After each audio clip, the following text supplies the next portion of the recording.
তোমরা অন্যের বদনাম করে বেরিও না। লামজ আসছে লুমাজা থেকে, ওয়াইলুল লিকুল্লি হুমাজাতিল লুমাজা, যে প্রকাশ্যে অন্যের বদনাম করে বেড়ায়, অন্যের দোষ খুঁজে বেড়ায়।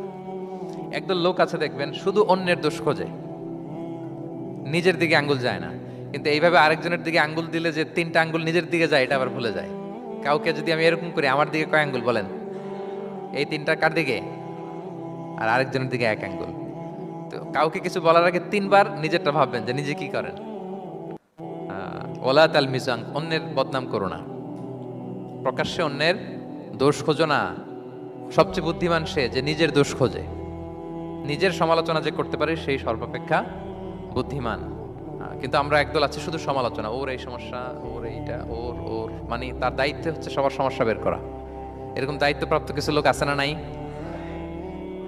সবাই না, এগুলো থেকে আমাদের বেরিয়ে আসতে হবে। অন্যের দোষ খোঁজা বাদ দিতে হবে। দোষ খুঁজলে নিজের দোষ খুঁজতে হবে। আমরা আত্মসমালোচনা করবো। খেয়াল রাখবেন, সবচেয়ে ভালো হচ্ছে আত্মসমালোচনা। সবচেয়ে ভালো কি? তারপরে মোটামুটি ভালো হচ্ছে আলোচনা, আর সবচেয়ে খারাপ হচ্ছে সমালোচনা। কিন্তু আমরা সবচেয়ে করি বেশি কোনটা? চেঞ্জ করতে হবে, আত্মসমালোচনা বাড়াইতে হবে।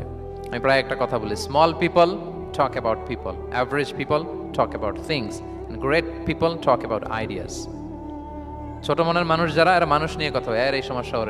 মাঝারি ধরনের যারা, এরা বিভিন্ন বিষয় নিয়ে, ঘটনা নিয়ে কথা বলে। গ্রেট মাইন্ড যারা, এরা আইডিয়া নিয়ে কথা বলে, যে এই আইডিয়া ইমপ্লিমেন্ট করলে সমাজের এটা সমাধান হবে, এই আইডিয়া জেনারেট করতে পারলে এইটা কাজ হবে। দেখুন বলেন, আপনি কি ছোট মনের মানুষ হবেন না বড় মনের? অন্যের দোষ খুঁজবো, আর তাহলে কারটা খুঁজবো? ইনশাআল্লাহ বলেন সবাই।